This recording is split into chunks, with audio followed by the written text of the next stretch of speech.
Good morning, dear listener. Welcome to a brand new week. This first Monday in March, in the month of March. And we heard the Supreme Court spoke last on Friday, and a lot of reactions are continuing to trail that.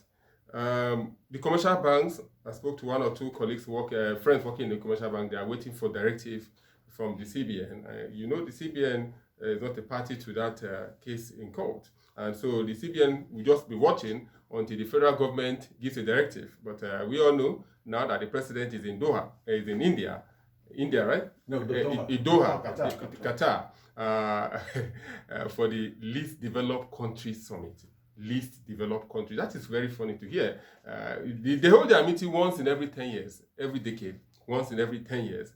And to surprise you to know that Nigeria attended the last meeting, and we are still going there, running there to say we are least developed country. Maybe not in that country.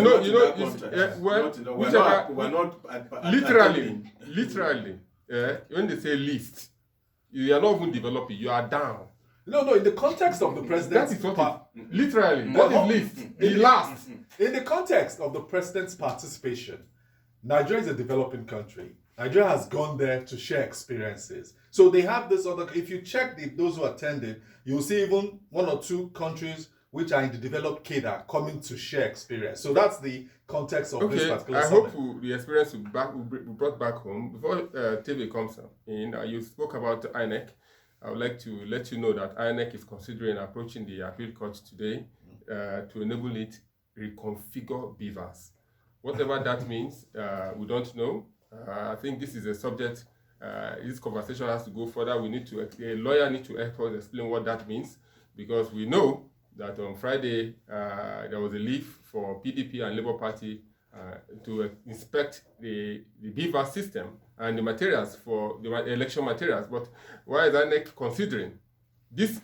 This story is gotten from NAN for clarity. News Agency of Nigeria published this report, and that INEC, a source in INEC, is considering, the legal team considering approaching the appeal court to enable them reconfigure beavers. So it's still not tied to any of the top INEC officials. Yeah, it's a source. Am I correct?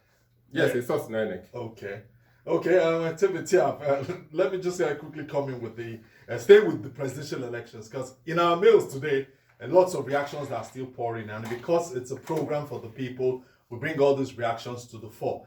PDP, led by its chair, Yochayu, and some key members of the party say, today, it's a black uniform day, and that those who are dissatisfied with the results declared by INEC should join them from their presidential campaign headquarters, known as the Legacy House in Maitama, that they will all make that almost 2-kilometer trek protesting at INEC headquarters. Do we need protest at this time, since the PDP has already launched its petition? Tell Shall I just good morning to you, good morning, listener.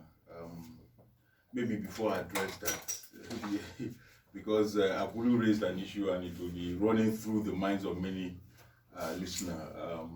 Abulu, there is even a report that says, Saturday's election may be postponed. The reason being that the Court of Appeal had granted leave to PDP and Labour Party to inspect the beavers, and all of that. So for INEC to proceed with Saturday's election, they need to reconfigure those beavers machines for the governorship and houses of assembly, election. And that's why INEC must. It's not the issue of they must go to court, seek a leave or a court to vacate that aspect of the order for them to reconfigure. Don't forget that in Oshun it was the same thing, but after Oshun there was no other election. So it could stay for a long time, but this one we have another election, and it's the same beavers that was used. So for that beavers to be tampered with, which is key evidence to the presidential election going by what PDP and Labour Party are saying, it must be reconfigured. And if once it's reconfigured, it's not the same thing as what would have been, but that's one. Secondly, it's also very possible that between now and Friday or Saturday, INEC will have to print out or allow PDP and Labour Party, they say scan, the beavers and all of that. So wait to see what plays out between now and Friday. David. So these are the kind of things we keep civil society keep talking about. So these things were hidden. And then did they come out clean to tell you Nigerians? It's a court no. Did they come out clean to tell you that this Vivas will be reconfigured before the governorship election? If they came out clean and open, this issue to be interrogated before the election. This order was given on Friday. So maybe when the meeting they had on Saturday, maybe that's the meeting they would have come out to explain. But all these issues, will eventually play out. Shola, clearly, a march, a protest is legal. It's within the rights of those to do that, as long as it's non-violent, which we also encourage. I want to believe that a rally or a protest led by the PDP national chairman, the PDP vice presidential candidate, the Delta State governor, and others will not be violent. I want to believe so. In fact, the latest reports we're getting is that the candidate of the party, former Vice President Atiku Abubakar himself, will be joining. Would be leading, actually. Beautiful. So I want to believe that the protest they lead will not be violent. I'm very sure they will get the security cover, and hoodlums and all of that will not be allowed, to intervene. Don't forget, Shola, that going by the Electoral Act, INEC has 7 days within which it can make a possible review, of the voting process, and all of that. So if reports we have indicate that civil societies, and some other actors have presented petitions and all of that, but from what we know, going by the Electoral Act and even the Constitution and all of that, except you are a political party or a candidate in an election, you may not have the local standing to go and